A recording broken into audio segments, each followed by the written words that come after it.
kolot baheula mah kos kitu cucurut ulah sia ulah sok pengen cucurut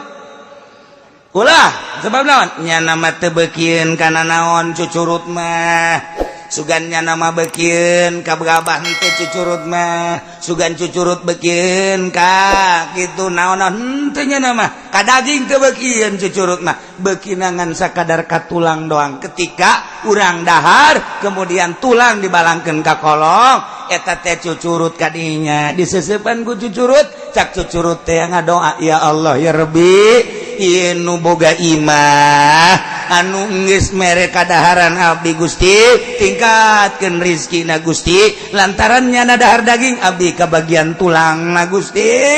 paningkatkeun tadi doakeun ku cucurut doa aja lemah geus teu malah lanjur ja kiai-kiai kabeh korupsi malulu ya kiai proposal malulu tah cucurut tah hebat jasa mantap kolot baheula mah kula mah masih kadenge keneh ulah sok dibayan cucurut mah ngadoakeun urang mun beurit paehan sebab ngarusak beurit paehan emeng eta binatang nu suci lamun urang rek dahar urang teu betah kaluarkeun mah kaluarkeun bae ujung-ujungna bere ngadoakeun sarua bae emang emeng kumaha gitu tas daharnya tek langsung neangan tempat anu sepi kieu bae nya nama tasar eta keur ngadoa siapa yang serikeun ka aing siapa teh nyaho yang serikeun bon sia mere cara eta teh keur ngadoakeun deuleukeun ge dina kitab coba dengan hikmat kieu we ngadoa ya Allah ya aya doa nangan kuwi kitu teu apal sebab eta bahasa emeng mun dibahasa urangkeun gos kitu ya Allah ya Rabbi alhamdulillah abdi cicing di mana mah teh lo kabagian tapi abdi cicing di dieu kabagian sanajan huluna jeung tulangna abdi geus senang nu aya bae waktu keur di tatangga abdi mah tulangna ge dirempus bae punya mata ya kan nu eta hayang ka cicingan ku meng emang babari hese urang neangan coba meng hayang betaheun di mah urang hese tapi hayang lamun urang geus dibetahan ku meng mamana ge datang bae ka imah urang malik kesel deui atuh heuh meng mah kos kitu dipikeun ku urang 5 kabeh datang 10 bang kamari geus dipikeun 5 anyar deui datang deui semeng mah sebab naon di dinya lah aya makanannya na ngadoakeun 2 hiji meng nomor kedua cucurut eta mah kolot baheula lagi sing ade cucurut udah dipehan bari kula awas eta cucurut ta beurit pehan mun beurit ulah tapi beurit nying mah pehan bae beurit teh 2 jadi wal beurit yan kosimu legis men wa nyingingun wa gerihi hiji beurit nyinging jeung baru lain nying teh nu nyinging mah pehan bener ya mah beurit nyinging mah paehan sebab eta mah ngarusak nya nama jadi nu ngarusak mah paehan tapi cucurut beurit nyinging beurit keneh beurit gede beurit nyinging paehan ngan rupana kos cucurut beurit nyinging mah leutik paehan tapi cucurut mah ulah je cenah kieu kos kumaha eta cucurut kos kumaha beurit atuh lain ka aing sia di ditu di imah mah kos kitu manya kudu ku aing dicontohan deui bae cucurut ya guys Syekh Nawawi mah Syekh Nawawi keur ngabahas masalah berbagai masalah di Masjidil Haram di Mesir kejadianna lain di Masjidil Haram di Mesir dina manakibna di Mesir lamun cerita ti awal kan panjang ke Syekh Nawawi tanara ka Mesir maksudna nak naon deuk kitu naon gara-garana deuk nyita kitab sebab percetakan kitab harita 2 Beirut jeung Mesir sakalian deuk ka Beirut Syekh Nawawi teh ngan ka Mesir heula eta geus kadenge ku kabehan bahwa Syekh Nawawi deuk ka Mesir pohara aya bahsul masail ngebahas berbagai permasalahan para kiai-kiai lantaran deuk aya kiai ti Mekah ngan aslina ti Banten Masya Allah pohara jasa datanglah ke Mesir ternyata rame di Mesir teh kaget Syekh Nawawi disambut ku kabehan ngan ti jauh keneh cek Syekh Nawawi teh wah asana ieu kajian ku kumaha ge ieu deuk aya permasalahan bahsul masail jubah Syekh Nawawi dibuka dibikeun tah ka hadamna ya pakai jubah aing ya pakai ngisem ngomong datang ke tempat atuh nu make jubah pajar kiai kan wow eta nu disambut mah Syekh Nawawi na di tukang bae tinggal hadamna bae pan jadi terus bae sia makanan ngomong biasa sia atunya nah pohara jasa masyaallah tungtungna mah hadamna nu jadi kiai atuh diajeng-ajeng segala rupa Syekh Nawawi mah nyempot bae kiai di tukang nana seri bae Syekh Nawawi teh dihormat segala naon jangan aja pot-potan ngene Syekh Nawawi ya jadi kos dia tuh cek jadi saya bae lanan bae terus embung kanyahoan urang papan kuari lain kiai ge mengada-ada aing habeh pajar kiai kumaha udeng-udeng wow eleh roda Vespa mah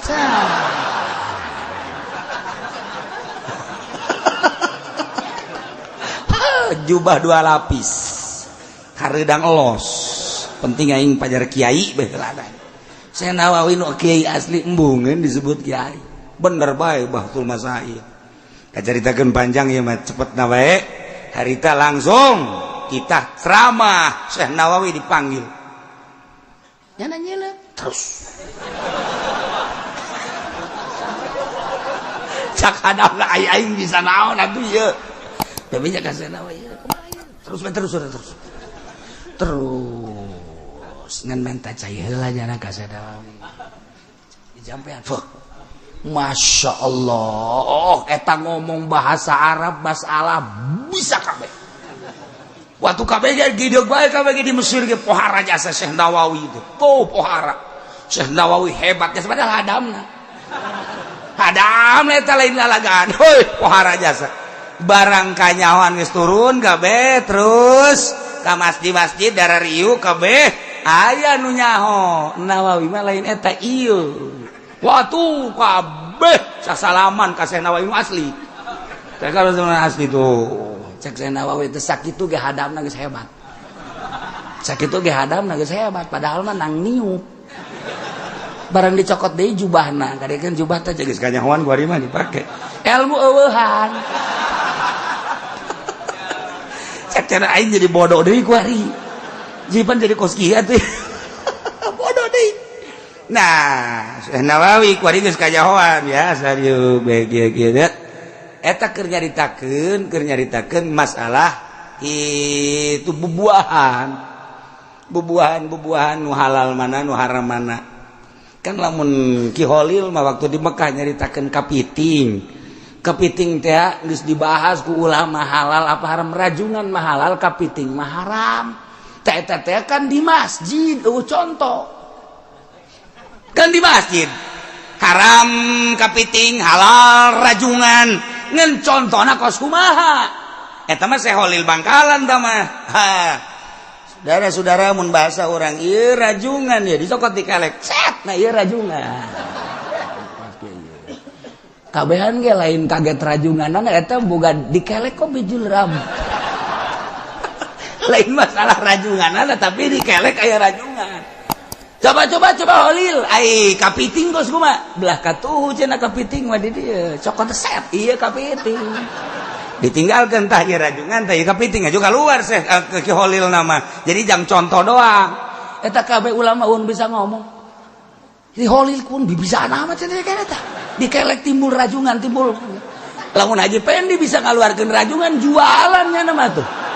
bisa bikin toko rajungan ujanana mantap terberean bisa nyana boro-boro rajungan cacing itu jadi nyana mah tuh kan Syekh Nawawi lain di Mesir toh keur cerita bubuahan boh dibahas kabeh bubuahan cek Syekh Nawawi bubuahan yang ada ini mah belum seberapa ada bubuahan yang unik di Indonesia mah apa itu Nawawi cokot dikelek rambutan ya Allah ya kabeh ge kaget tangkal rambutan dikelek naon deui cerita Nawawi anu unik nu aneh nu eueuh di urang di Mesir di dieu dicokot dieu salak Bogor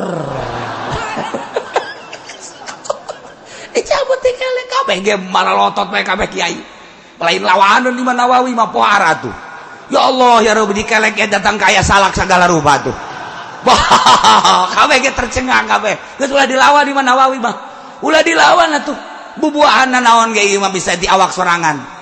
Malah aya nu unik hiji deui nu eueuh di mamana iwal ti Pandeglang cenah. Daerah Kula. Naon eta Nawawi? Cokot ti dia di beuteung. Kadu. Iya, ti Rumingkang cenah ieu kadu. Pohara jasa eta Syekh Nawawi geus eta Syekh Nawawi pohara jasa pan. Masya Allah kunaon eta bisa kitu nang riyadhah geus jadi ahli Allah manaon bege kun fayakun Allah dibikeun. Urang mah puasa henteu naon henteu atuh aya kikituana. Coba cek jana jaing geus tahajud coba dikelek dikeun. Cabutan ku sia kelek. Datang keluar bege moal getihan bisa. Tawa lain kudu kos gitu teman kudu puasa lillahi ta'ala. Masya Allah dah ilah dikelilingi ku malaikat Kangjeng Nabi Musa alaihi salam 30 poe nyiwak malaikat kabur setelah ditambahan dari 10 poe malaikat ngeriung deui di Kangjeng Nabi Musa alaihi salam. Kangjeng Nabi Musa kita berangkat ke Gunung Tursina. Jangan ya diberi kitab Taurat ku Gusti Allah jang tatagenan sebagai dasar hirup manusia salila dipimpin ku Kanjeng Nabi Musa alaihissalam. Ulah kaluar ti kitab Taurat kos urang kuari ulah kaluar ti kitab Al-Qur'anul Karim. Ketika urang kaluar ti Al-Qur'anul Karim kuari mah moal nanaon deuleu engke di akhirat. Anu ngagugulung lain Al-Qur'anul Karim rasakeun ke di akhirat. Rasakeun ke di akhirat kuari mah oke bae. Iya bae. Tapi engke di akhirat ku mah Masya Allah karim. Nah, iyalah Kangjeng Nabi Musa dipanggil sesuai jeung janji. Wa wa'adna Musa 30 lailah. Ngajanggikan kami nu agung ka Kangjeng Nabi Musa 30 poe. 30 peting teh maksudna nu kallimuhu indan ti aya bakal rarasan dipanggil ku Gusti Allah dina nalika geus anggeus 30 poe yakni Kangjeng Nabi Musa teh titah puasa biaya sumaha. Puasa 30 poe teh wa ieu Zulqa'dah bulan hapit atuh Kangjeng Nabi Musa diparentah ku Gusti Allah pasomaha. Puasa Kangjeng Nabi Musa barang beres puasa Kangjeng Nabi Musa 30 poe an karahulu papamihi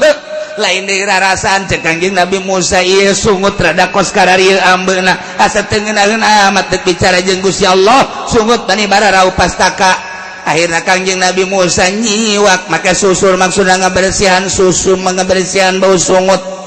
Ternyata orenganan lain deui ditegur ku Gusti Allah pamarahullahu bi asyaratin ukhra kita puasa deui Kangjeng Nabi Musa 10 poe liu kalimahu bi khulufi pamihi maksudna Allah yang rarasan teh make ambean urut puasa. Masya Allah madak kita ditambahan deui Kangjeng Nabi Musa 10 poe ku Gusti Allah wa atmamna bi asyar. Kemudian Kangjeng Nabi Musa nyampurnakeun 10 poe di jumlah 40 poe patamma miqatu rabbi 40 lailah. Sampurnalah waktu pangeran mere ka Kangjeng Nabi Musa waktu 40 poe 40 peting kuari magis 40 poe 40 peting. Mantak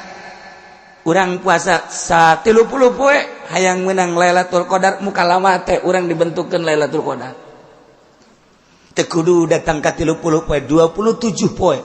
geus boga Lailatul Qadar. Asal puasana model tadi puasa nu bebeneran bukana korba cukup hiji bae bu nginumna sasiripit besat beres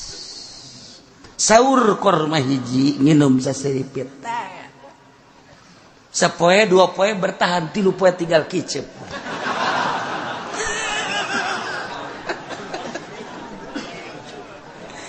tajaku pemajikan ka haji ieu puasa maksakeun amat datang ka kicep doang ieu emang hayang naon hayang Lailatul Qadar coba hudang teu kuat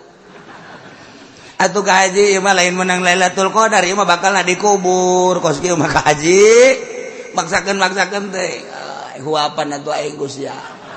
dihuapan ku pemajikanna oh iya orang Lailatul Qadar ieu cek teu kuat lamun jelema moal dibere Lailatul Qadar moal kuat ketika jelema nu neuk dibere Lailatul Qadar kuat dibere kuat ku Allah emang awak urang nu sanu Allah cak Gusti Allah teh hais manusia awak teh nangieun aing lain nu sia ulah dialku ku sia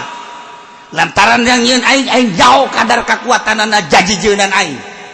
urus ku sia awak kulo dahar sia wasrobu inuman ku sia wala tusrifu ulah loba teuing sakadar jang salat puasa hayo sia dahar nginum eta mah syariat ketika sia hayang datang ka aing daharna saeutik bae nginumna saeutik bae sia deuk bersyariat silakeun asa ulama mabok bae kulu wasrobu wala tusrifu sia bersyariat sok dahar sana nampan sorangan bae mantas daharna ge bubuka gejlik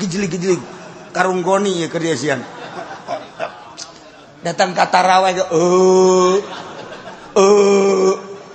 kita jadi imam masih siapa emang kurang gitu pan biasanya jadi imam ente kuatnya sabut-sabut teuing teu kuat jadi makmum bae nyawa jadi makmum ge nyawa tamat henteu aing eta wal benang Lailatul Qadar teh bagus puasa sah-sah bae teh betul syariat ya tapi ketika urang deuk make thariqah awas cak Allah lamun tadi make syariat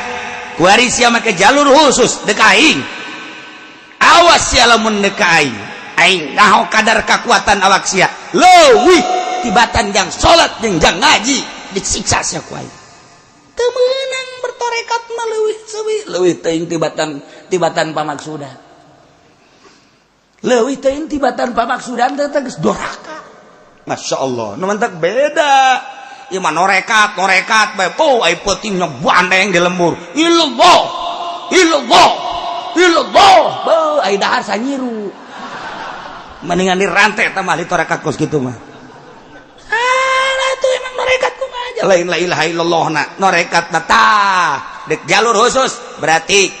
teu meunang leuwih ti pamaksudan ieu teh maksudna dengan salat berarti sia lamun salat make kudu dahar jacak Allah ge tanagana kudu aya ti dahar nah daharna ukuran jang salat sabaraha huap cukup eta teh 5 huap gagendap huapna geus doraka je bakumaha gitu pamajikan ku ari ieu urang teu hayang ka pamajikan haram lamun kawin lamun urang can usul haram kawinna bertentangan jeung syariat henteu sebenarnya mah ieu mah dalam rangka suluk deuk ka Allah ketika nya geus usul deuk opat ge masalah memena sebab ieu mah jadi halal pan cara bertentangan atuh jeung syariat ulah make toregat atuh sia cicing di syariat atuh ya syariat mah kos kitu Kangjeng Nabi mangaloskeun kulu wasrobu wala tusrifu ketika deuk nyaan Kangjeng Nabi Musa ge Kangjeng Nabi Musa ieu 40 peuting berarti kan eta kaluar ti syariat Kangjeng Nabi urang naik ke gunung apakah dahar henteu mawa roti hiji teh eta teh sabaraha poe sabulan teh mah nya roti hiji sabulan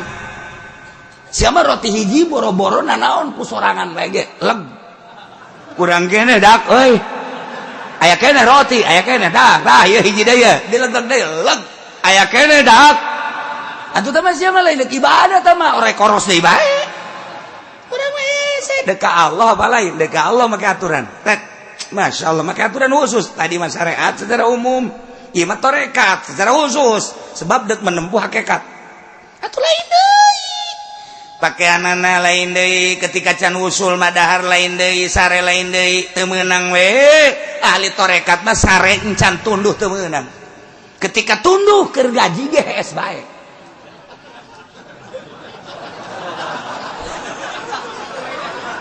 dak lamun keur ngaji naon hees eta jelema norekat eta babe teu nabek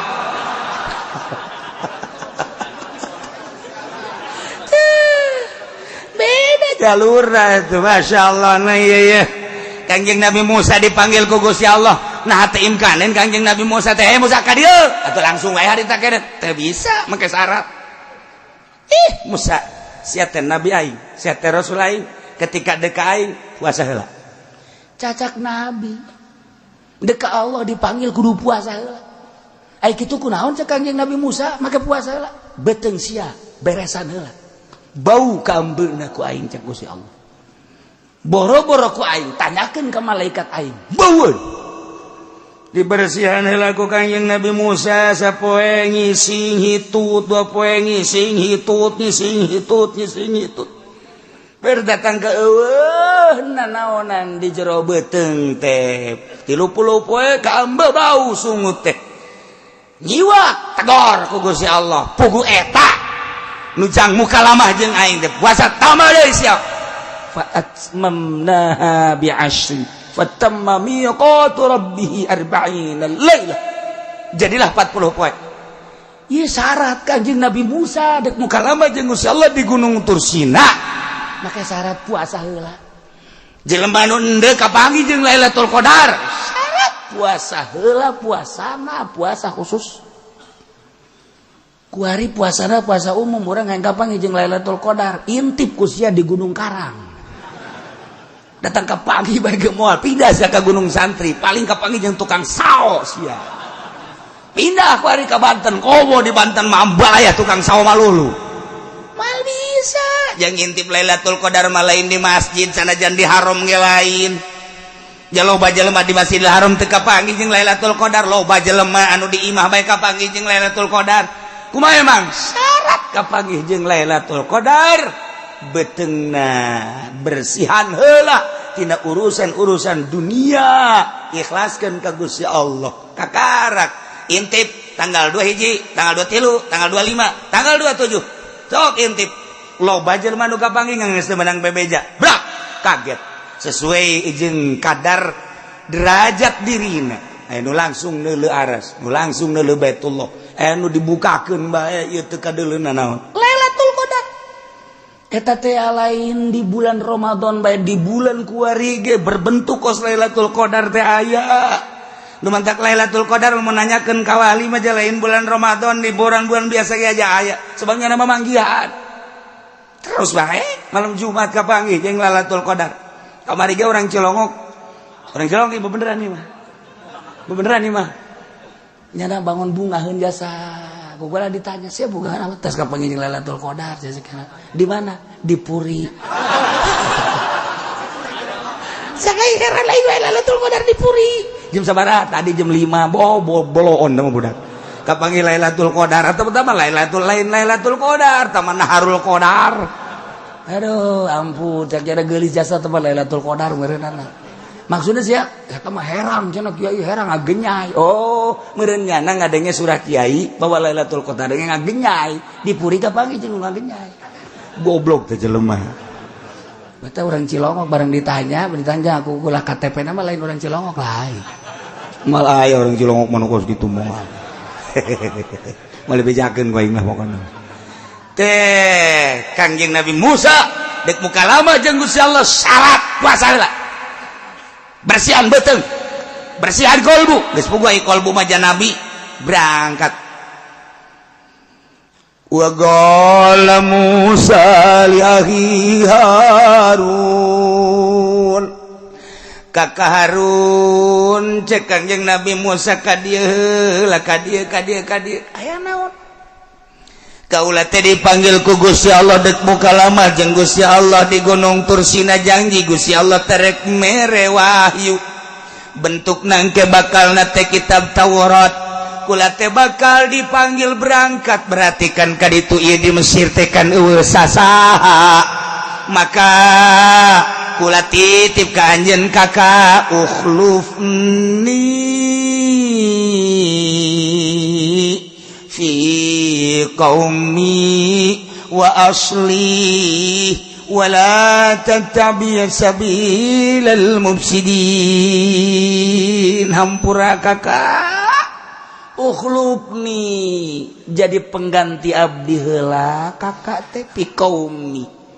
dina urusan kaum kadem Harun wa asli amrahum rarapi urusan-urusan anaknya kadek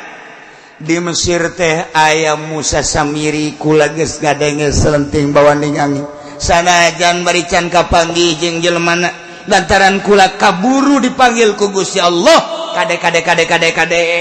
kakak wala tattabi sabilal mufsidin ulah rek nuturkeun kana jalan-jalan karusakan nuturkeun mah meureun henteu bimuafaqatihim alal ma'asik kumuafaqat kana maksiat ge ieu teh geus nuturkeun kana mufsidin lamun pemerintahan urang ku ari teh mufsidin ngarusak lantaran urang ngadenge geus pripot teh geus berbagai triliunan rupiah lamun di daerah bae korupsi berarti kan mufsidin nya eta lain dibenerkeun ieu teh pembangunan endaan diantep mufsidin berarti toh nu prostitusi nu perzinahan itu teh akan kudu diberesan diantep punyana tuh nu judi lain diberesan diantep punyana berarti kan pemerintahan mufsidin kiai kuari teu milu ngan akur bae jeung eta sarua nu mantak nu berat mah kiai anu jadi mui eta teh lamun pamarentah tengah berantas tentang prostitusi tentang perzinahan tengah berantas tentang perjunian eta kiai nu terlibat di mui nu pangheulana bakal dikerbekeun di neraka lah ieu tah wala tattabi baca tah Qur'anna wala tattabi sabilal mufsidin ulah sok nutur-nutur kana jalan-jalan nu tukang ngarusak carana bimuafaqatihim al ma'asi ngakuran panjana ku ngakuran mege tak eta teh geus akur pemerintah henteu ngayakeun gerakan-gerakan amar ma'ruf nahi munkar mui ta sirana siratu malik sia teh nyaho tuh tokecang bae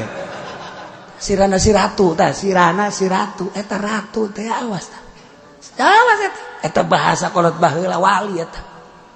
je emang kumaha kita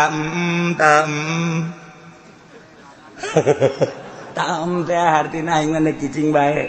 endeu kumaha sang ratu bae aing mah eta teh sarua kos kitu digejeburkeun ka neraka jahanam mantep amit-amit aing mah jadi mui ye kiai kos urang mah kos kieu tah di mui henteu di NU henteu di Muhammadiyah henteu swacablakna ngomong sabada teh menyaritakeun Al-Qur'anul Karim atuh sabodo teuing teh maji hitung-hitung dakwah bae aing mah tuh ngadawahan pamarentah ngadawahan kiai-kiai ngadawahan ustad-ustad ngadawahan tarolah kiai-kiai mah jaman urang nana nu ngararaji ieu mah ka dieu mah lain kiai bangke kiai mah lulu ja ieu mah atuh jeung nu bodoh bae aing mah ka ieu teh jaikeun nu bodoh ngaji mah tuh maksudna mah lain kos kitu yu urang babarengan ketika aya pamarentah salah tegor mentak kula mah negorna melalui ngaji lamun ceramah melalui ceramah eta ge bentuk teguran abeh naon ke ketika dipanggil di Robul Jalil Uce maju sia aduh aing waduh tinggal kaji pendi bae hayo sia emangnya mah kitu bae ka aing mah ya teu tenang bae sabaraha taun sia hirup di alam dunia ieu teh tulisanna ieu Pak malaikat teh naon gawe sia ngaji jadi pemerintahan sa Jokowi aju gubernur sia sa Nenggelis ganti ku atuh aktor bupati sia Zaki camat sia ngali bejakeun bae ngaranna urang Cilongok lurah sia dibejakeun betak waktu sia hirup di dinya pemerintah pernah henteu ngadakwahan ngancur-ngancurkeun prostitusi perzinahan henteu sia sicing bae tanyakeun ka tongtrong ulah poe minggu nongtrong dong maksudna deuk ngabejaan tah pemerintah teh teu pernah ngabrantas eta pemerintah itu korupsi teh dedengean mah korupsi teh jauh ai asli namangan dedengean be koran aya televisi aya jeung jelema-jelema nu deukeut ka pemerintah bejana nyana korupsi atuh geus teu nyaho nya teu dibere bere ge saeutik Kaju siap pernah negor? Pernah. Ira negor melalui pengajian, kugula ditegor. Eta teh bentuk negor kaula. Coba. Dipasang CD. Nah, yang ke CD di itu. Iya, bang CD enggak di itu. Aya. Bener. Cak Gusti Allah, malaikat. Haji Uci salametkeun. Mantap biasa aing. Mantap biasa geus lah. Eta bentuk dakwah. Eta negor-negor acan atuh kumaha? Tuh, tanu di MUI cicing bae, di NU cicing bae. Awas. Di Muhammadiyah cicing bae. Awas. Kuari nu rada dakwah bebeneran mata HTI, bangun bebeneran bangun. Wallah alam bener jeung teu nama. Bebeneran nya nama bangun Al-Qur'an nyaut teuing nya jeung teu nama. Ngan suara Al-Qur'an didengungkeun. Mana nu ngadengungkeun suara Al-Qur'an? Aya ujian Banten di jerona make aturan jihad bahwa salah satu kewajiban bangsa yang umat Islam adalah jihad fisabilillah. Dijadikeunlah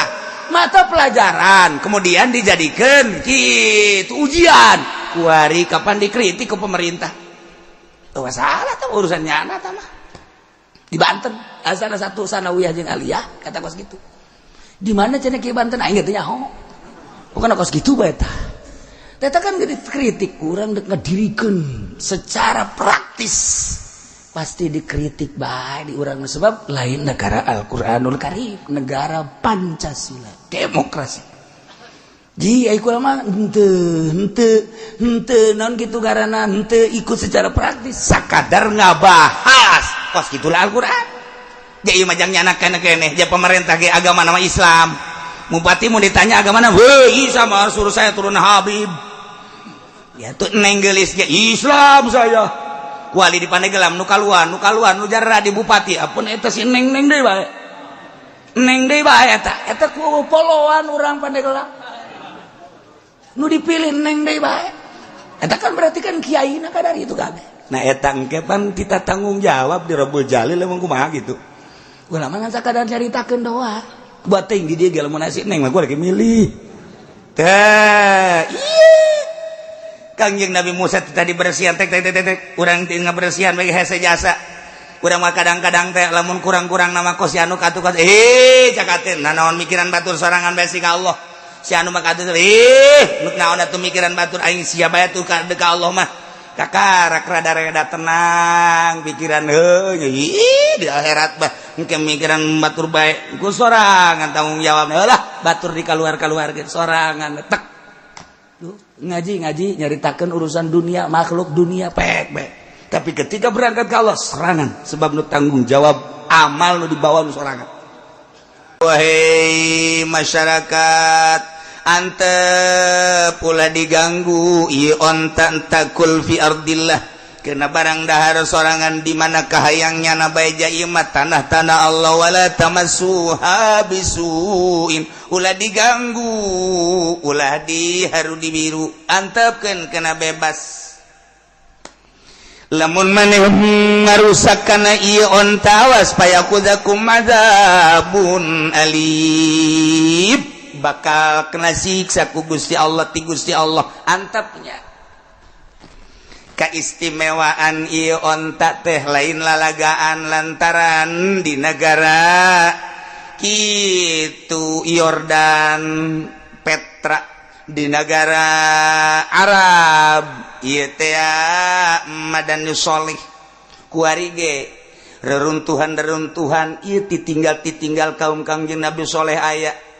lamun urang ka negara Arab kemudian urang terus ka Wadil Qura mengarah ka Syria ka ditu nah ieu lamun belok kiri ka dinya aya gunung disebut eta teh Madan Soleh ta eta teh kota perekonomian di zaman Kangjeng Nabi Soleh kaum Samud urang nyebrang ka ditu ka Yordania di dinya teh aya Petra asup urang ke jero pemahat urut naon gitu pahatan kaum Kangjeng Nabi Soleh urang lalakona jauh mungkin 2 atau 3 kilo urang lempang terus datang ke jero eta teh ditinggal urut kaum Kangjeng Nabi Soleh alaihi salam kula bisa nyaritakeun Petra lantaran kamari kula ka Yordan ketika ndeka Israel. Kemudian ku Gusti Allah teu meunangeun dibere impian anu menurut takbiran teh diulah kahirna lantaran didinya bakal aya sapoe deui sapoe keneh maka ulinlah 2 poe keneh maka kaditulah ka Petra di samping ziarah ka para nabi ziarah ka para sahabat di Yordan aya 3.000 sahabat di Yordan. Ya, ningalilah ka Petra kaditu. Oh iyalah, ditinggal kaum Kangjeng Nabi Saleh. Kabayang takuan. Kos kitu Petra. Ieu nu kurang dicaritakeun kuat. Cekam Kangjeng Nabi Saleh wahai kaum hati-hati. Ieu onta teh antep sakadaek jeung sakahayangnyana. Ulah diganggu. Sebab lain sa onta-ontana ngabogaan makna anu dahsyat luar biasa diganggu diharu biru ieu bakal acak-acakan negara hayang tentrem hayang lalugina ieu negara awas ieu onta antep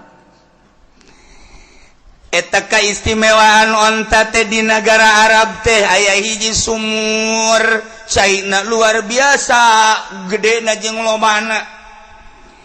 eta cai dipake kabutuh ku masyarakat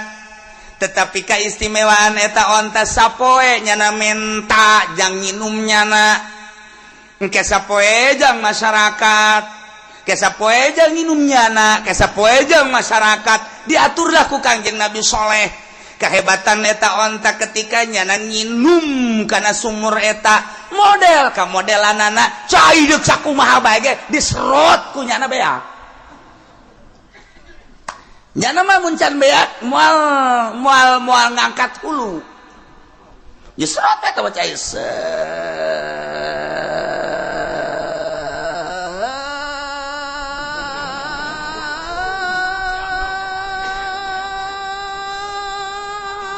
beak cai akur jeung beak napas ya.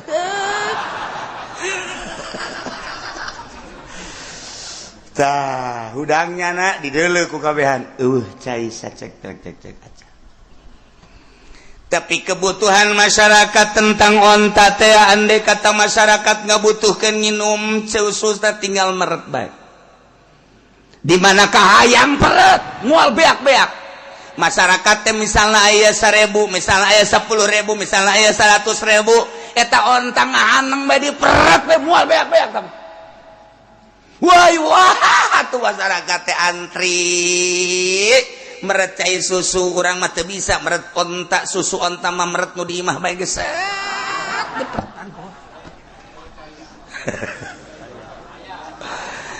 diperet diinum dia mendatang ka budak leutik ge mareret sorangan jeung nurut eta mah onta teh di mana geus nginum cai susu eta timbullah kesegeran awak lantaran di dinya teh aya seluruh rasa cai susu nu aya di onta Kangjeng Nabi Saleh marasa nu aya di alam dunia aya kabeh di dinya mun nyaritakeun amis aya amisan mun nyaritakeun hasem aya hasepan mun nyaritakeun pait aya paitan mun nyaritakeun ketir aya ketiran mun nyaritakeun berbagai rasa aya kabeh di dinya Masya Allah pohara tamah cai susu pohara jeung andai kata boga panyakit tinggal diniatan bae boga penyakit mah nginum cai eta seger boga penyakit darah tinggi nginum cai susu eta cager boga penyakit darah tinggi gula nginum cai eta cager pokokna mah boga kolesterol cager aki-aki nu ieu nangis nglentuk bae tawadu nginum cai eta teu cager-cager jeger bae. Oh hati aki bangsa model kaji pendi kos gitu antri kau. Waduh, bos jalan ger jadi kan jadi ngeunaheun. Geus masyarakatnya budak. Geus eta onta, antap. Wah, teu kudu Kanjeng Nabi Saleh ku ari mah. Lantaran karasa ku masyarakat. Kamangpaatan onta teh penyakit-penyakit calalager. Nu baroga maksud naon bae. Ieu dagang ieu kurang maju yo. Lah, pokokna mah urang minta ka Gusti Allah melalui cai onta perat diniatan dagang yang baju dagang maju eta cai osot cai susu par eta lain lalagan atuh kuari manu dakwah teh lain Kangjeng Nabi soleh masyarakat sorangan weuy dulur teu kurang kumaha deui berarti bener Kangjeng Nabi soleh teh nabi jeung rasul yuk urang nuturkeun hiji-hiji kuari mulai mengikuti Kangjeng Nabi soleh alaihis nauhidkeun ka Gusti Allah per hari-harina anu maca 2 kalimat syahadat teh lain lalagaan asyhadu an la ilaha illallah wa asyhadu anna sholihan rasulullah bah jelema berduyun-duyun arasuk Islam bungah Kangjeng Nabi soleh horenganan penggede negara mah ngagelokna masyarakat ka Kangjeng Nabi soleh teh hasud kabeneran saat eta nu jadi pamimpin negara teh horeng cewek nu jadi pamarentahna nu jadi rajana saat eta teh dinastina kabeneran awewe ngaranna Malka Nyi Malka nyanangis harengeseun jasa deuleu masyarakat ngagelok ka Kangjeng Nabi soleh geus kakerawat bae sia kumaha carana supaya masyarakat ulah nurut kasih soleh mulai kajero keluar raja tersebut keluar ke jero tehnya neangan cara bantuan-bantuan kanu gaib perjurigannya na selalu kumaha carana supaya masyarakat ulah nuturkeun si soleh aing teu satuju jasa lamun aing kuari ditaringgalkeun padahal Kangjeng Nabi soleh mang dakwah teh ngan sakadar dina agama urusan negara mah pek bae tuturkeun itu ibu negara nu penting akur jeung aturan-aturan syariat Kangjeng Nabi soleh teh hayangeun jadi raja Kangjeng Nabi soleh teh hayangeun jadi menteri Kangjeng Nabi soleh teh hayangeun jadi gubernur hayang sote masyarakat nuturkeun aturan syariat Allah subhanahu wa ta'ala pek nu jadi raja nama sahabat gitulah Kangjeng Nabi soleh wah istimewa nu mantak cek Kangjeng Nabi soleh wal kuru ja'alakum khulafa min ba'di 'ad sing araling marane kabeh ketika Allah ngajadikeun ka anjeun sebagai khalifah anjeun teh dijadikeun pengurus ku Gusti Allah min ba'di 'ad sabada kaum 'ad disebut kaum Samud nu aya di Yordania anu mayoritas kaum-kaum nabati termasuk nu aya di Saudi Arabia cek Kangjeng Nabi soleh sing inget aranjeun teh dijadikeun ku Gusti Allah sebagai khalifah urus ye kaayaan dunia kaayaan negara tuh lautan urus hasil kemanfaatan lautan teh jang masyarakat tuh kebon leuweung itu teh urus hasil-hasil dina leuweung dina kehutanan eta teh jang masyarakat tuh pegunungan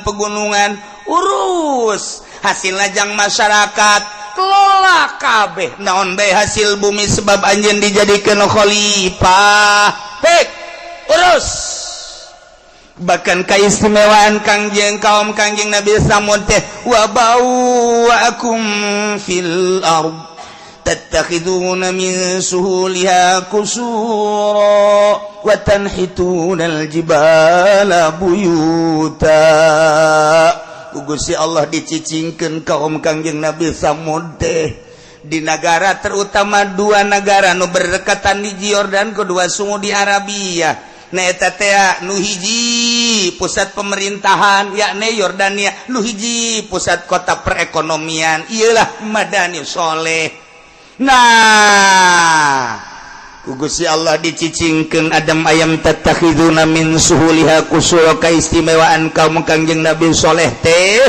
tanah-tanah datarna bisa dijieun istana dijarian istana kumaneh tanah kumanehanana tanah-tanah anu datar teh dibuat sedemikian rupa sakahayangnya lantaran subur anu luar biasa bata dijarianan lain bata sagegede bata mek lain bata cisoka bulude batana urang kuari maneangan bata gede cara zaman Belanda bae kamari ieu hese jasa kuari mah bata dijengkalan kurang sajengkal kurang kabelah dieuna leuh leutik jasa angel kersil jasa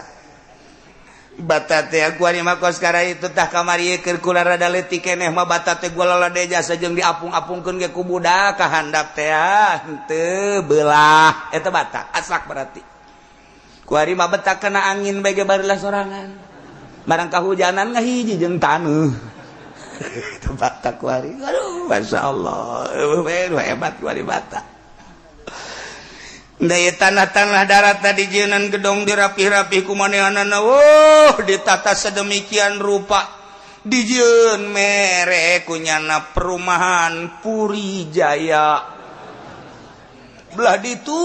Cikupa perumahan Citra belah ditu dijieun BSD belah ditu dijieun deui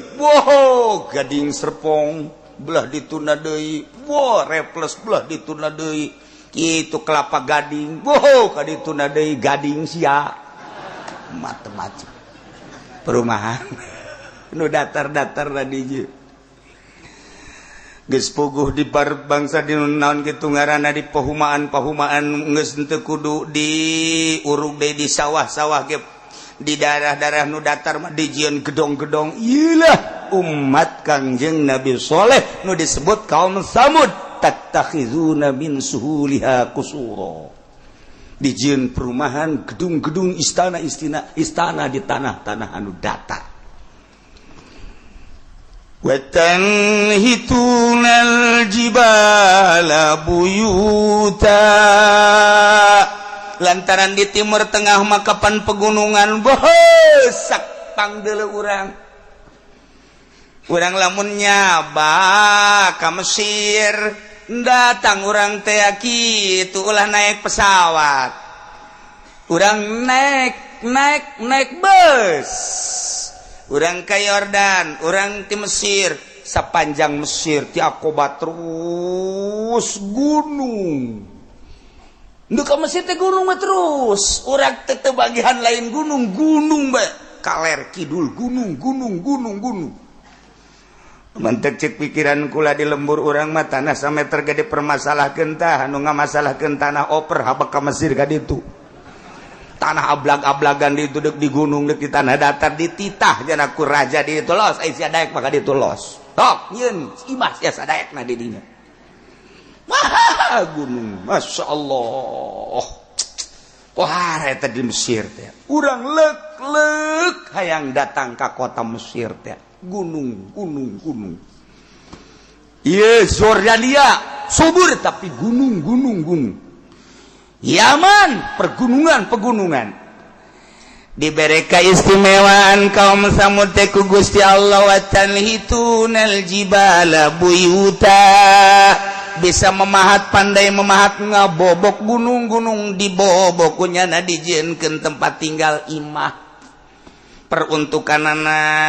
imah anu datar dujieun tina batu bata ditumpuk cara imah urang istana kuari urang perhotelan urang eta teh jang fisaib dina waktu panas gunung-gunung dibobok kunyana eta teh peruntukanana fisyita'i dina waktu rendeng lantaran urang mah negara tropis teu kahartikan di negara tropis mah kos urang kos kieu sebab panas teu sabaraha panas tiris teu sabaraha tiris urang mah geus di sorga bae kos sorga nu mantak orang Belanda orang Inggris orang Jerman orang Amerika raresepeun ge ka urang lantaran panas sedang tiris sedang hayangeun gasanya geulah negara tropis tapi lamun urang nyaritakeun di Amerika aya teu kapanggih-panggih panon poe genep bulan teu kapanggih panon poe aya nu panjang beurang teh 18 jam ke kapanggih jeung peuting hanya 4 jam berang banyak aya nu kapangi peuting 18 jam berang hanya 4 jam aya nu teu kapangi-pangi jeung berang di kutub mah peuting bae genep bulan engke teu kapangi-pangi jeung peuting berang bae genep bulan nu mantep kamari didiskusikeun secara internasional seluruh penggede agama dibahas tentang salatna nu aya di Amerika ketika aya panjang peuting salatna jeung puasana dibahas tentang negara anu panon poe kumaha eta seperti dikutubakan teu muncul-muncul panon poe geus anggeus dibahas padahal geus dipuat ku Imam Syafi'i, Imam Maliki, Imam Hambali tinggal dibuka bae kitabna ku urang geus anggeus kabeh ge nu tinggalin setika-tika acan tinggal dibuka bae kitab ieu cenah kitu bisa macana atuh sia teu mondok nya salah saha teu mondok macan koran malulu di sorga ke bahasana bahasa Arab di sorga bangke teh urang bahasana Arab bangsa naam jeung olah teh kapake kuari ge urang kudu belajar bae namun urang ditanya sia lapar naam kitu dahar atuh naam geus beres dahar mayarnya la waya dahar naam waya mayar la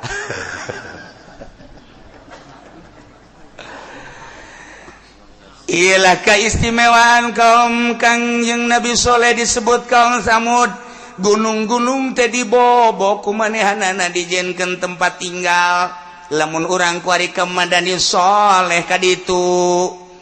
nah bakal aya engke ditinggal kaum Kangjeng Nabi Samud aya gunung dininya berupa gedung belah ditu ka aya deui gunung aya nu panjang dijieun ku nyana dipahat ku nyana rupana jadi rupa siga imah padahal gunung Masya Allah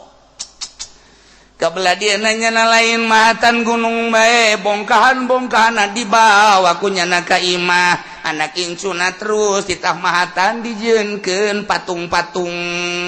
laletik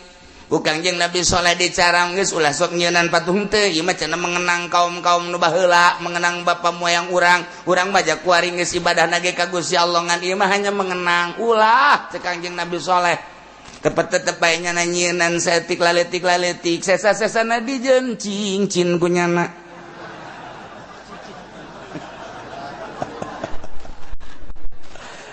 Masya Allah horeng ayati dituna kuari dijieun cincin bongkahan ti Aceh Sungai Dare dijieun kuari bacan segala Batu Garut segala di Banten ti Cirebon ti Jawa Tengah aya batu eta teh batu anu geus teu bisa disorot tapi warnana loba pancawarna lamun urang karangkas betung dirinya aya deui kali maja teman encek nyebutna kali maya nya urang mah maja bae atuh ieu lain lalagaan di Indonesia dijieunna nuturkeun kaum Samud Kangjeng Nabi Soleh dakwah dulur atuh kuari mamaningan pake ibadah ulah pake nyieunnan patung jeung ulah pake nyieunnan cincin ndekna naonan atuh kuari mah kaganggu boro-boro masyarakat biasa ustad ge mantas tahajud kieu bae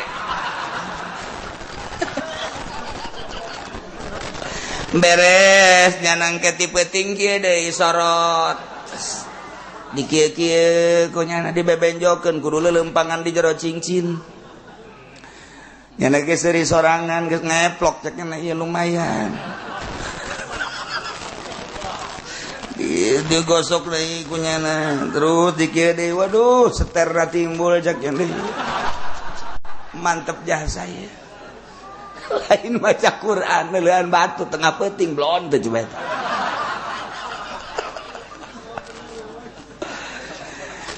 tetapi kapan ieu teh tadi mah henteu kok ngagelok jadi kos kitu sih maha kawasa Allah maha sagala-galana Gusti Allah dia kamari ieu mah henteu kok ngagelok kitu nang Gusti Allah aya fenomena naon sih cek Gusti Allah idza aradallahu bi 'abdin syarran ahlaka ma lahu fitini wal labin wa idza aradallahu bi 'abdin syarran khudira lahu fil labin wattini hatta iya bener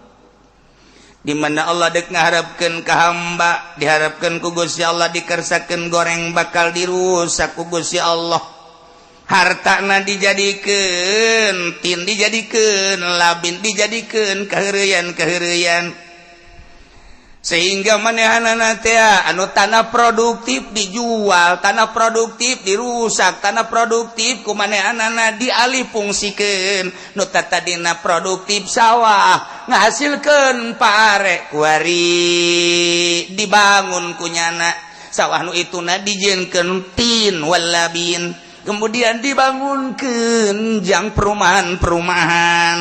iyalah ku Allah dek dirusak jangka waktuna mungkin setahun 2 tahun 10 tahun 30 tahun ujungna bakal dirusak ku Gusti Allah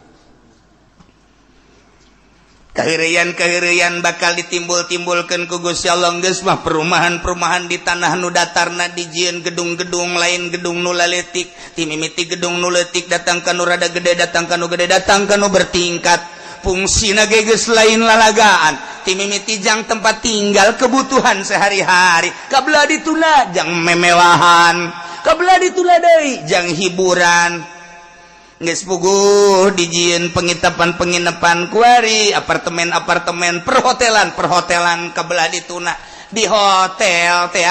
eta teh jang bebanggaan jang kitu lalazatan ngeunaan berbagai hiburan aya di hotel mah kuari urang lamun asup ka hotel lain sakadar sare lain sakadar dahar lain sakadar nginum di dinya deuk aya hayang naon bae ge aya di hotel masyaallah karim ente bosen kuari mah awewe anu di tanah air Cianjur geus diasaan Karawang geus diasaan Bandung geus diasaan coba hayang nyaho kuari urang hayang nyaho ka urang Bali kos kumaha diasaan ku urang coba hayang Madura aya kabeh stok di Indonesia coba saja urang hayang urang Pandeglang aya urang Lampung Ambalaya kuari urang hayang ka luar negeri coba urang hayang ngalengkah urang pesen urang Thailand urang pesen urang Korea Ambalaya di hotel urang pesen kuari mah urang bule leuwih Ambalaya hayang urang Belanda hayang urang Inggris hayang urang Amerika nu bule urang New Zealand dan lain sebagainya Ambalaya di hotel cenah urang Arab banteu urang Arab urang Arab Ambalaya di Indonesia urang Pakistan urang India ulah kena orang Arab orang di kaditu ke Arab ke Baitullah ibadah haju di ditu ari ibadah kabeh sarua nu tolol mah tolol leuwih tolol di badan urang diboking ke Indonesia Masya Allah karim aya kabeh di hotel aya urang mana kiai cenah ieu mah bosen ka jelema-jelema nu biasa mah hayang urang negro bae nu hideung ka huntu-huntun aya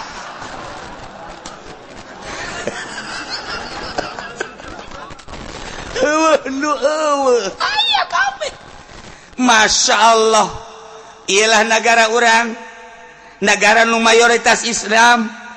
dibaca ku urang Al-Quranul Karim bupati naga maca Quran mayoritas lah di urang mah gubernur naga maca Quran malah dikompetisikan dimusabakohkeun Al-Quranul Karim nu menang dibawa ka di Arabia ditampilkan secara internasional adu kekuatan baca Quran jeung Irak jeung Iran jeung Turki jeung berbagai negara Indonesia kadang menang kadang eleh itu ngaranna ge kudu sabakoh ieu tapi kebobrokan di jerona ternyata seperti eta judi di Indonesia kelas internasional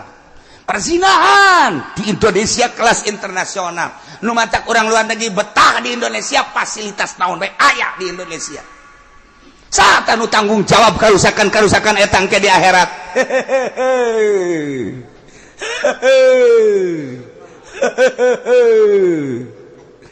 deleukeun sia bupati mun teu dipanggang sia ke di akhirat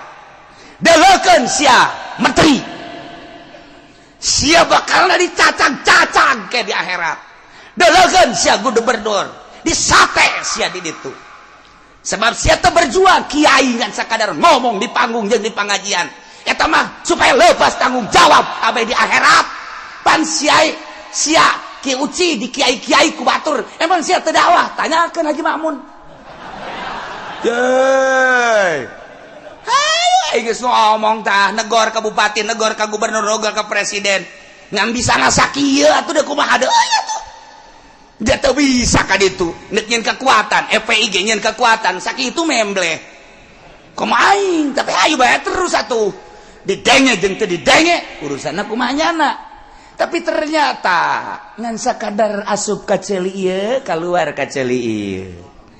asup ka ceuli ieu kaluar ceuli ieu nyana ngarobrol di itu kiai sadek-daek bae ngomongnya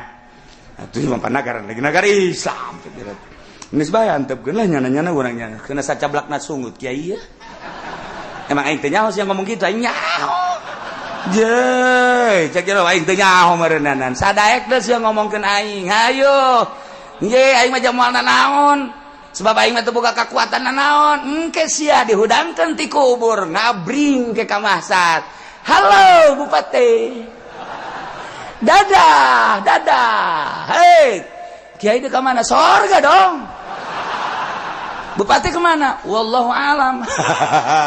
ayo sia ngadu jeung aing kuari aing eleh engke sia je aing mah yakinkeun sia ka neraka ja je pan sombong amat sekali-sekali aing sombong lah geus sia mah teu disombongan ke kos kitu lamun sia cicing didinya ngarasa aman bae cilaka sia bupati, cilaka sia gubernur, cilaka sia pemerintah. Minimal ngarasa salah sia. Sanggeus ngadege kiai-kiai anu dakwah. Minimal ngarasa salah, minimal. Lamun sia ngarasa bener jeung ngarasa aman, deleukeun sia. Ieu emang sabab udah ucapan Gusti Allah. Baca ku sia atuh. Ieu cenah teu kaburu yang maca koran bae, tita kusaha sia maca koran. Je parang sana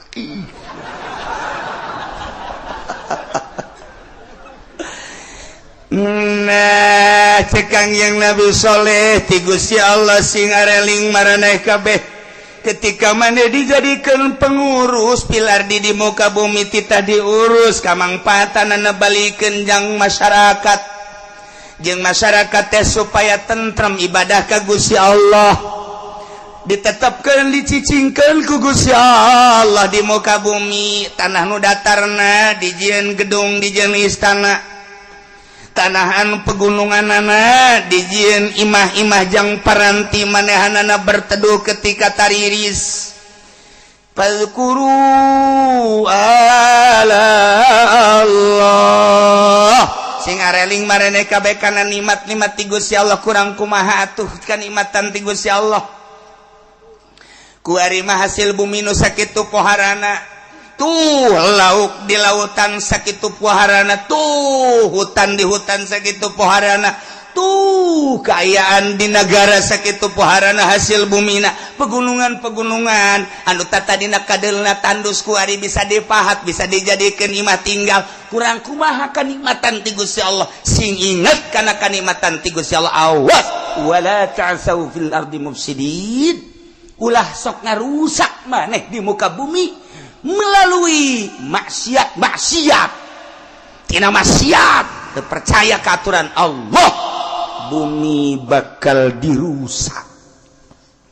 hutan disalahgunakeun lautan disalahgunakeun gunung disalahgunakeun berbagai fasilitas nu aya eta teh aja ngadeketkeun diri urang ka Gusti Allah bertakarrub Allah nyeun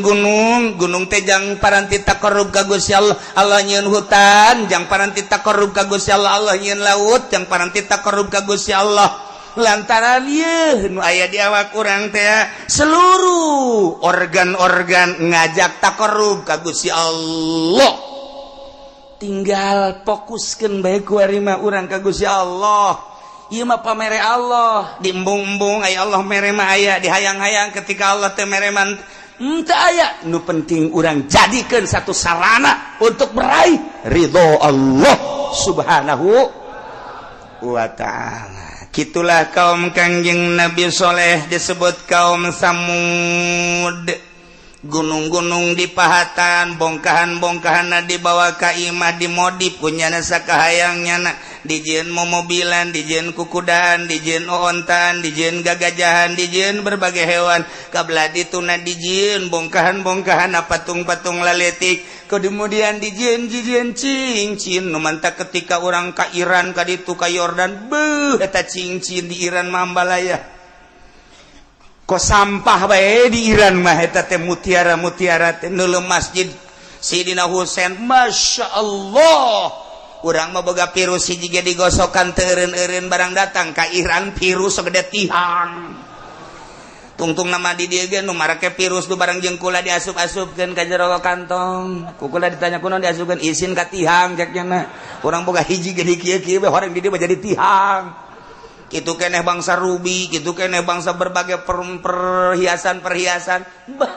kristal, lampuna di luhur sing kerlip kristal, tidak berbagai warna nu putih, nu hejo, nu beureum,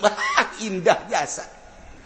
Geus urang hese jaritakeunana masjid di Iran mah Masjid Sidina Husain, Masjid Ali Murtado dan masjid-masjid lain indahna luar biasa. Meureun kuloba eta teh hasil-hasil naon kitu ngaranna di pegunungan taneuh-taneuh teh menghasilkeun gos kitu. Dibuatlah kunyana minimal memeh jang batur teh jang di nagarana sorangan. Ya Allah ya Rabbi. Eta nulul lampu urang pohara jasa. Kos kitulah di Iran, kitu kene di Yordan. Urang lamun ningali ka Petra, tinggal tercengangna bae, ya Allah ya Rabbi. Iyalah pemahat-pemahat pahatan-pahatan kaum Kangjeng Nabi Sam, Kangjeng Nabi Soleh, kaum Samud baheula luar biasa.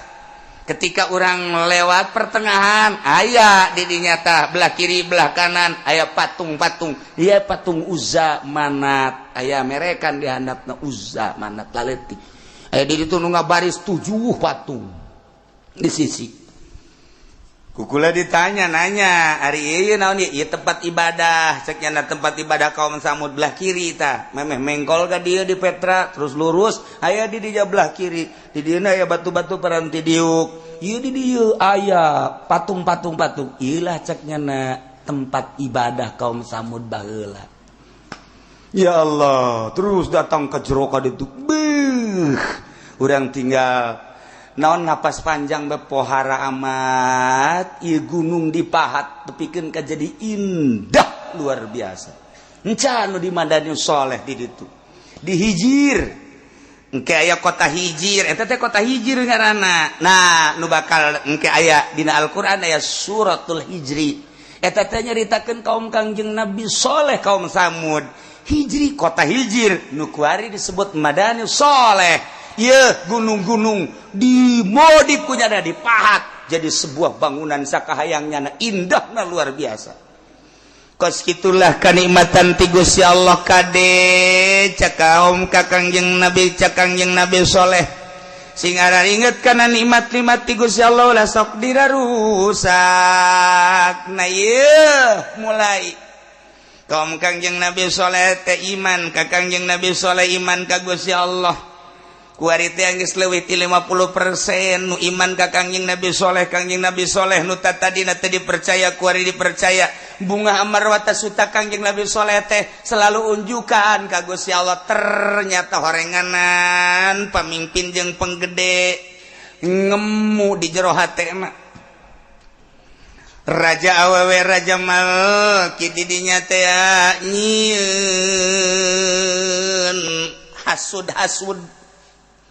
sing hade soleh teh ulah sok di nabi-nabi ulah sok di rasul-rasul. Eta mah nyana ngaluarekeun onta tina batu eta mah sakadar sihir. Tiba heula ge urang nyaho bahwa tukang sihir teh jararago ko haju ngagarelok wari. Tetep lantaran kamangpaatan onta terasa ku masyarakat. Aya naon-naon onta perat inum. Indahna luar biasa. Masya Allah.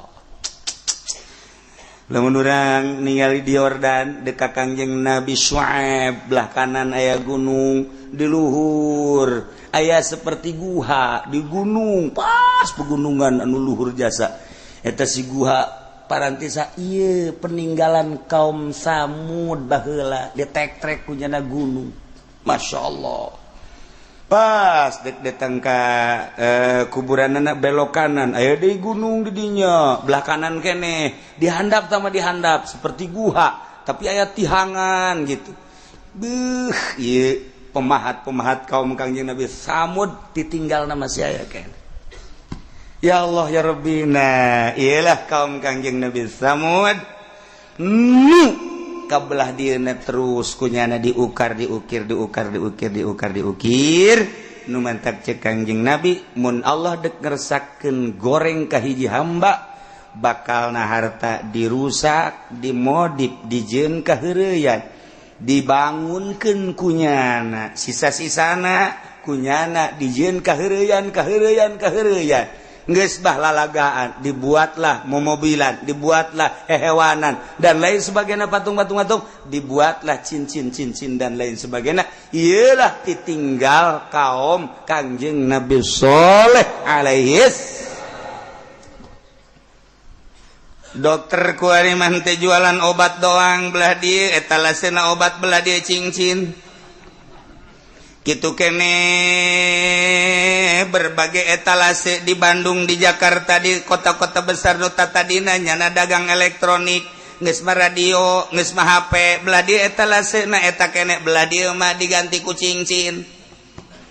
wabe malah urang lamun dekat Cikupa tah di dinya di sisi jalan aya tukang baso di dinya tukang baso di sisina tukang cincin engke mah kebel-kebel ge baso dicampuran cincin ngagelo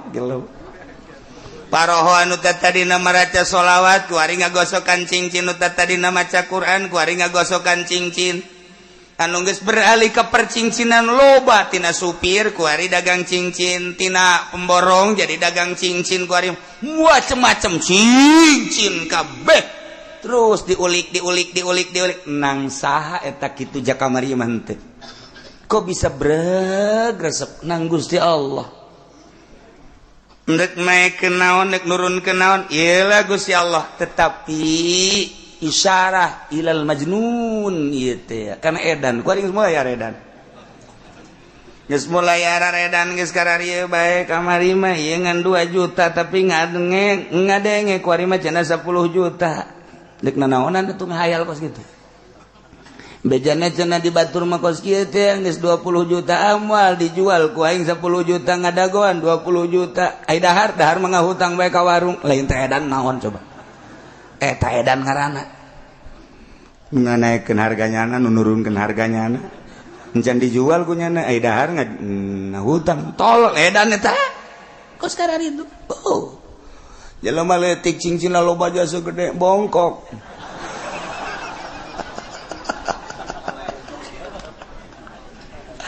ya Allah ya Rabb Masya Allah nah iya dek dirusak setik batu teh hiji perkara anu hina lantaran aya nage di gunung aya nage di tanah hina tapi ku Gusti Allah ketika dibukakeun jadi mulia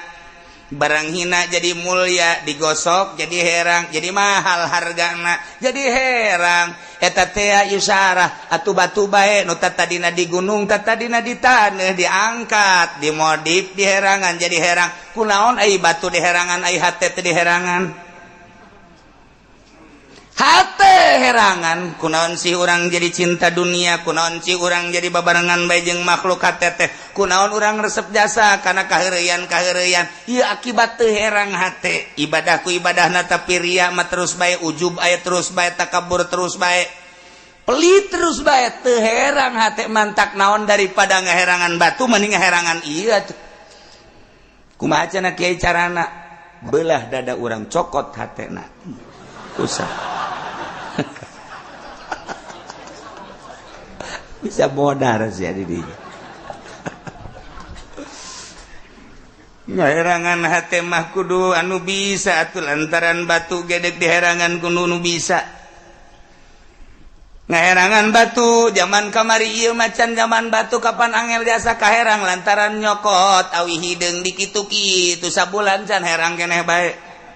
belah dieuna mah ke kararas di kitu-kitu tetep can herang keneh bae kuari mah babari jasa weng Beres, slogan, langsung. Hah, cokot kuari mah. Iya, asahan 5.000. Nah, ieu mah batuna batu anu empuk, ulah make serubuk inten. Geus bae cukup eta mah nu 1.000 2.000. Ieu mah tuas ieu mah batuna menang make serubuk inten. Set. Sapoe 2 poe 3 poe nu kamari mah tamat Quran saminggu kuarin teh. Kuarin teh geus kikiran bae tuh. Asal ngarumpul bae tuh, leuleun nu aing, tuh nu aing. Teu ustad teu kiai kararieu bae kabehan.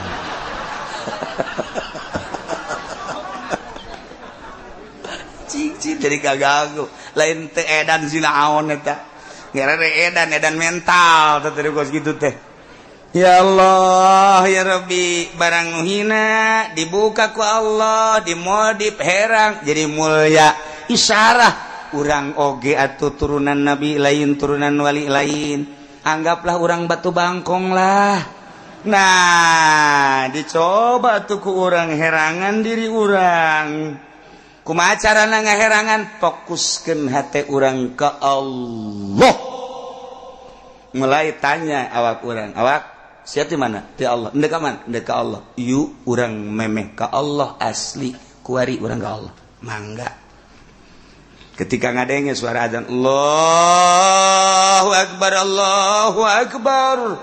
Hari engkau pancen ada ka Allah. Teu nya, udah atuh sia. Aya ka Allah mah. Kan urang geus nganasehatan aku urang. Urang keur di mobil nele jam 12 ngadenge suara azan, Allahu Akbar, Allahu Akbar. Terus Allahu Akbar, Allahu Akbar. Gandeng dobrak azan. Tanya, awak, sini ke mana? Dek Allah. Eta panggilan Allah. Eta panggilan Allah, amun dek Allah eureun. Neangan restoran. Lainangan masjid dengan restoran blon. Neangan masjid nu ngeunaheun eureun. Tanya awak urang, endek ka mana? Endek ka Allah. Ridho teu ridho bakal ka Allah bae. Sadar teu sadar bakal ka Allah bae. Daripada engke ku Allah dicarekan, mending ku ari fokuskeun ka Allah. Lamun geus difokuskeun deuk ka Allah. Ketika Allah marentah ka urang pandeu ka Allah, ieu parentah Allah, siap urang. Ieu nu mantak henteu ka Allah lantaran can dinasehatan awak urang, deuk ka mana? Deuk ka mana? Deuk ka mana? Nu mantak ibadah masing hade kudu okos cara caritaan Imam Ghazali ketika ieu jelema deuk ka Mekah ditanya ku urang Aisyah eta tas jang naon? Jang ka Mekah. Ari eta sia meuli baju jang ka mana? Jang ka Mekah ka Baitullah. Ari eta seragaman jang ka Mekah. Aisyah teh meuli lauk gabusieum jang ka mana? Jang ka Mekah. Wah beh jang ka Mekah geus. Ari eta meuli sapatu jang ka Mekah. Emang ka Mekah butuh sapatu lalu omong. Mana yang di Mekah pakai sepatu lecet sih ya aja nanya lecet nanya kabeh jangka Mekah timimiti tas jangka Mekah baju jangka Mekah sepatu jangka Mekah bebelian segala obat-obatan deh jangka Mekah hiji fokuskan Mekah ketika diberangkatkan orang diazanan teu kudu ngomong kabehan ge nyaho itu diazanan deka Mekah nyahoan kabehan ge masyarakat ge nyahoan dianterkeun ku ari ka pondok gede endeu kamarana tak nganterkeun nu ka Mekah nyahoan kabeh ketika datang ke pondok gede batur baralik nyana ngadadahan sok diararimah bae nya endeu ka mana emang endeu ka Mekah sanggup ninggalkeun anak pamajikan imah harta banda kurang dia endeu ka Mekah endeu ka Allah pan boga anak letik serahkeun ka Allah anta sahibu fis safari wa antal khalifatu fil ahli wal mali wal waladi wal ashab ifadna wa iyyahum min kulli afatin wa atin abdi nyerahkeun ka Gusti nyanggakeun sadaya-daya abdi ti Gusti itu du Gusti abdi deuk ka Gusti mangga kumaha Gusti bae deuk ka Mekah pohara eta Imam Ghazali lamun geus ngabahas kos kitu abdi deuk ka Mekah teu nyaah ka anak nyaah ngan abdi hayang kapanggih jeung Gusti tanya eta ka enengnya tapi abdi hayang ka Mekah itu mobil Avanza anyar pan jenteu aya anak nu ngurus zahirna secara batin aya Gusti emang dek mana ka Mekah hayang kapanggih jeung Allah kabeh ka Mekah sanggup ninggalkeun imah pamajikan anak incu emeng ditinggalkeun ku nya geus puguh mobil boga ruko ditinggalkeun dek ka mana ieu ka Mekah ka Allah tah ibadah teh ya kudu kos kitu urang kieu di lembur ge dek ka mana ka Allah nu mantak lantaran diniatan dek ka Mekah datang ka Mekah lagi hayang gegeran ka Masjidil Haram ka Baitullah begitu azan kadang ngerasaan ngeunaheun jasa ngerasaan ge perasaan lantaran naon diniatan dek ka Allah datang ke Baitullah diputeran emang maksudnya ge dek muteran Baitullah hakikatna dek ka Allah ketika nyala balik ke hotel ngomong ke babaturan anak besi aing heye sudangkeun ka masjidnya besi tinggalin emang diniatanna dek ka Allah ketika azan ngomong Allahu Akbar nyana di jalan keneh lumpat tak kunaon emang dek ka Allah fokus ke Allah kabeh niatanna dek ka Allah atuh batak naon di dieu ge sarua bae Allah mah lain di Mekah emang Allah di Mekah lain eta mah hanya lambang doang tah mah atuh Allah mah di mana bae aya mantak naon ku ari di niatan ka Allah nah urang kuari menghadapi bulan Rajab isuk tanggal hijina menurut hisab qot'i fokuskeun dek ka mana sia Allah isuk aya parentah salat naon puasa sunah dek siap beneran siap bener dek ka mana ka Allah pan loba dahar di masih moal yang moal di dahar satungtung teu kadeulean mah aing tau kos budak angon kos kitu aya babaturan mah henteu babaturan bae dahar tolol budak angon eta kos kitu lantaran gula mah baheula ngahiji jeung budak angon nyaho da lamun nyalimpet biasa di dahar heula galuh beret siap puasa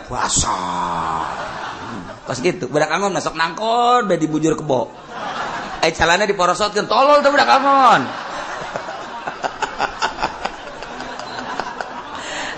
aing nyawa jasa ke budak angon ngajeun ku kumaha kitu belah pokona mah meureun kiai kitu ulah loba omong sia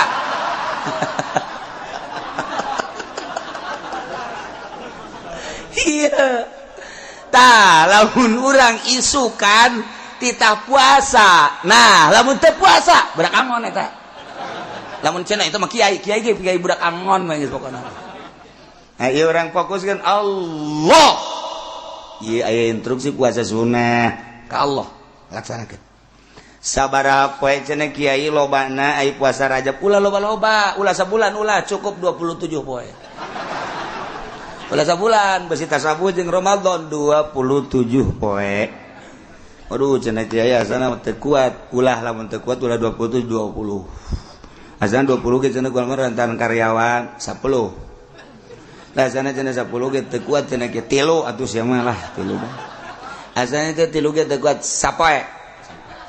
asana cenah sapoe ge teu kuat cenah kumaha sia mah emang henteu maksud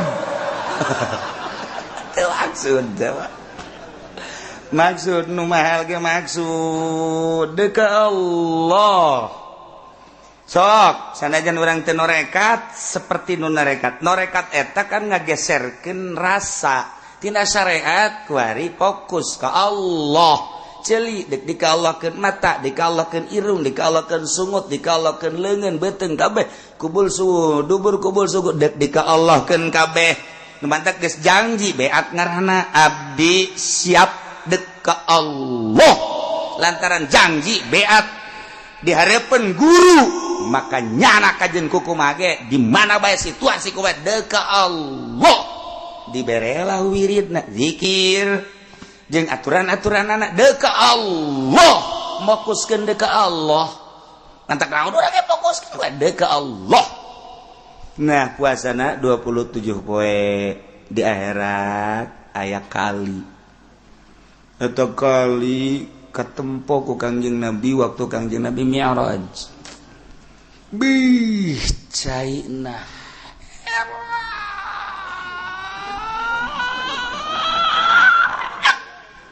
bih pohar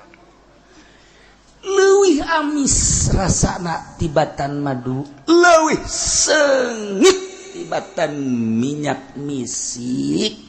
leuwih herang tibatan salju ngeplok indah jasa takali Kangjeng Nabi naros ke malaikat Jibril liman hadza ya Jibril yang saha eta si caina cek malaikat Jibril liman soma Rajab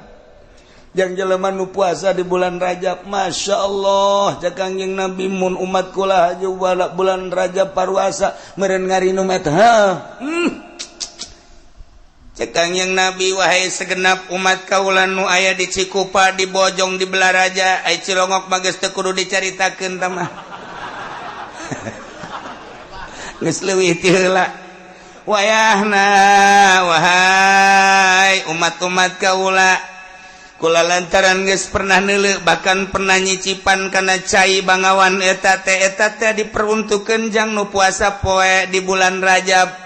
puasa sapoe bae ge bakal ngasaan kobo nu 2 poe 3 poe geus ganjaranna geus dicaritakeun di pengajian-pengajian anu geus kaliwat. Nah masa sih teu kabita keneh bae kos kitu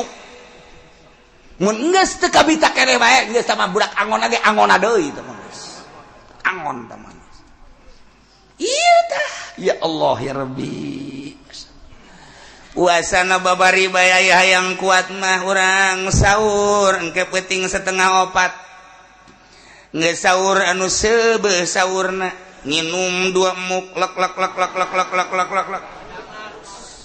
geus beres terus adzan subuh milu salat berjamaah subuh gegeraan bae manta subuh ka imah ngariku kreup hees hudang-hudang 2:30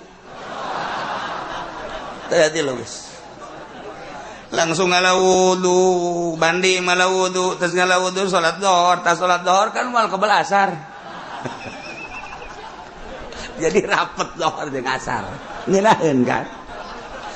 Assalamualaikum warahmatullahi Assalamualaikum warahmatullahi kakarak wiridan dan astagfirullahaladzim Allahu Akbar asar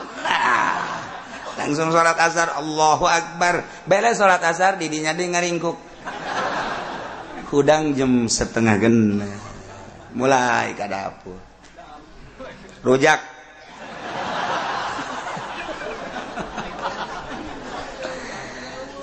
Kak Haji, rujak mah geus aya pan osok ngopi kopi kokoh. Aya anu ngiriman susu anak, susu naon coklat jeun.